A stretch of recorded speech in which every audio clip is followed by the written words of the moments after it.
Hello दोस्तों, कैसे हो आप। मैं हूं सचिन चौधरी। आज मैं सुनाऊंगा आपको कहानी एक शक्तिशाली राजा की। कैसे राजा की शक्तियां उसका अहंकार बन गईं और लाइफ में गुरु का क्या इंपॉर्टेंस है। सबसे पहले आप सबको बहुत बहुत शुक्रिया मेरी वीडियो लाइक करने के लिए और मुझे फॉलो करने के लिए। आपने मुझे इतना प्यार दिया, उसके लिए मैं बहुत बहुत थैंकफुल हूँ।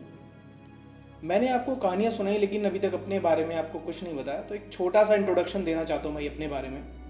मेरा नाम है सचिन चौधरी और मैं एक एंटरप्रेन्योर हूँ। बचपन से ही मुझे लिखने का बहुत शौक़ था।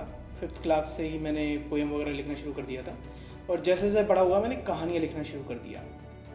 मेरा चैनल बनाने का जो पर्पज़ है वो लोगों को मोटिवेट करने के साथ साथ अपने एक्सपीरियंसेस शेयर करना है। मेरे एक्सपीरियंस से अगर आपको कुछ सीखने का मौका मिलेगा तो मुझे बहुत अच्छा लगेगा और इसके लिए मेरे चैनल मोटिवेशनल रिवर को आप सब्सक्राइब करो।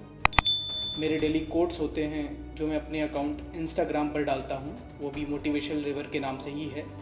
लिंक नीचे डिस्क्रिप्शन में दिया हुआ है, उसको आप फॉलो करना।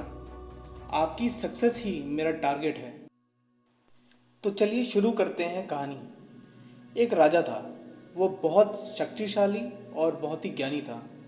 उसने अपने साहस और पराक्रम से अपने राजस्व को 10 गुना बढ़ा लिया था।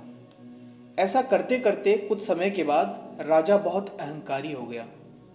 वो अपनी प्रजा का भी शोषण करने लगा।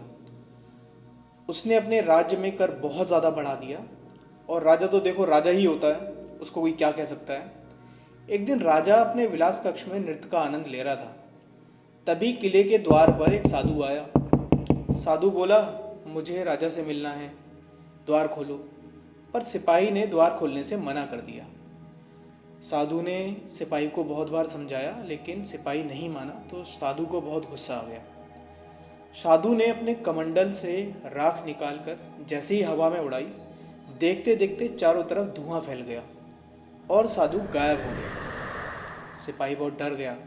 उसे लगा किसी को बताना चाहिए, लेकिन वो चुप रहा और फिर चुपचाप पहरा देने लगा। साधु महाराज सीधे राजा के विलास कक्ष में प्रकट हुए। ये देखते ही सब लोग चौंक गए और राजा खड़ा हो गया। राजा ने जोर से आवाज़ लगाई, सिपाहियों को बुलाया और पूछा ये कौन है और यहाँ क्या कर रहा है। तभी साधु बोले, चिंतित ना हो राजन, मैं किसी का कोई नुकसान नहीं करने आया हूँ। मैं तो एक साधु हूँ, तुम्हारे राज्य में ही रहता हूँ। कुछ वर्षों से पर्वत पर तपस्या कर रहा था, वहाँ से लौटा तो सोचा आपसे मिलना चाहिए। आपने अपना राजस्व बहुत बढ़ा लिया है और आप इसको और अधिक कैसे बढ़ा सकते हो, ये मैं आपको बताना चाहता हूँ। अगर आपको नहीं सुनना तो कोई बात नहीं, मैं चला जाता हूँ। ये सुनकर राजा का दिमाग घुमा और उसने साधु को आसन पर बैठने के लिए कहा। साधु ने कहा, नहीं राजन, इसकी कोई आवश्यकता नहीं है। आपको अपने राज्य को अगर 100 गुना बढ़ाना है तो ध्यान से सुनो। आपके राज्य से 200 कोस दूर उत्तर दिशा में एक पर्वत है, जहाँ मैंने वर्षों तक तप किया है।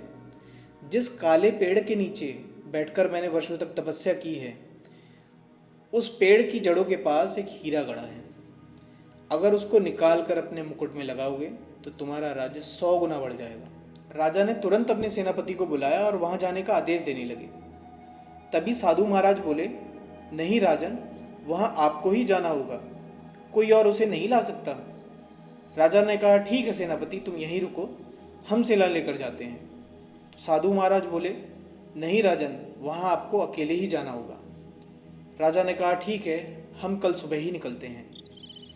अगले दिन सुबह राजा अपने घोड़े पर सवार होकर निकला और शाम तक उस पर्वत पर पहुंच गया। राजा को दूर से वो विशाल का एक काला पेड़ दिखने लगा। पहुंचते पहुंचते दिन ढल गया और रात हो गई। राजा क्या देखता है, वो पेड़ दिखना बंद हो गया। राजा ढूंढते ढूंढते बहुत थक गया और राजा को लगा थोड़ा आराम करना चाहिए। राजा अपने घोड़े से उतरा और एक पेड़ के नीचे सो गया। अगले दिन सुबह राजा उठा और पेड़ की तलाश में चल दिया। थोड़ा दूर चलने के बाद उसको पेड़ दिखने लगा।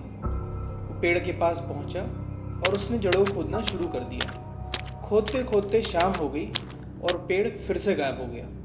यही क्रम 4-5 दिन तक चलता रहा और राजा परेशान हो गया। उसकी हालत बहुत ही दयनीय हो गई। राजा ने सोचा कि ज़रूर वो कोई मायावी साधु था, मुझे यहाँ से वापस जाना चाहिए। उस रात वो सो रहा था, तभी सपने में उसने देखा कि पड़ोसी देश के राजा ने उसके देश पर आक्रमण कर दिया है। वो सब कुछ हार चुका है। एकाएक राजा उठा और अपने गुरु को याद करने लगा और बोला, गुरुदेव मेरे देश की रक्षा करो। गुरु प्रकट हुए और बोले, तुम यहाँ आए नहीं हो, तुमको यहाँ बुलाया गया है। वो साधु और कोई नहीं था, मैं ही था। तुम अहंकार में सब कुछ भूल गए थे। तुमने अपने राज्य को तो बढ़ाया, पर जो शिक्षा मैंने दी थी तुम उसको भूल गए थे। मैंने कई बार प्रयास किया, तुमको कई सारे संकेत दिए, पर तुम माया जाल में अंधे हो चुके थे। अंततः मुझे यह मार्ग चुनना पड़ा। राजा का धर्म राज्य का विस्तार करना ही नहीं होता, अपनी प्रजा का ख्याल रखना भी होता है। मैंने गुरु मंत्र देते हुए तुमको बताया था, जिस पल तुम अपना कर्तव्य करना छोड़ दोगे, तुमको दिया गुरु मंत्र निरस्त हो जाएगा। राजा ने अपनी भूल स्वीकारी और अपने राज्य लौटा। सभी मंत्रों की सलाह बुलाई और अपनी प्रजा के लिए कई सारी योजनाएं शुरू की। कर भी खत्म कर दिया और न्यायपालिका का भी निर्माण किया। अब इस कहानी को सुनकर आप कहेंगे कि ना तो हम राजा हैं, ना ही हमें कोई गुरु मंत्र मिला है। तो दोस्तों, मैं आपको बताना चाहता हूँ कि लाइफ में आगे बढ़ने के बाद हम अक्सर अपने बेसिक्स भूल जाते हैं। आगे बढ़ना अच्छी बात है, उतना ही ज़रूरी है जो हमने सीखा है उसको हमेशा याद रखना।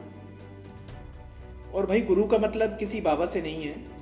सबसे पहले गुरु तो हमारे माता पिता ही हैं। उनकी कही हुई बातों को हम अक्सर भूल जाते हैं और हमें तब याद आती है जब हम कहीं फंस जाते हैं। सक्सेस होने के लिए या सक्सेस होने के बाद इस बात को याद रखना और मत कर बैठना, ये सबसे बड़ी भूल। क्या आपके साथ कभी ऐसा हुआ है? अगर हुआ है तो मुझसे शेयर ज़रूर करना।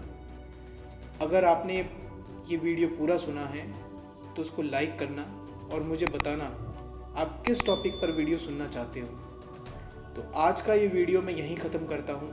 आपका वैल्यूबल टाइम देने के लिए बहुत बहुत धन्यवाद। जल्द ही मिलेंगे नई वीडियो के साथ। थैंक यू दोस्तों, मैं हूँ आपका सचिन चौधरी।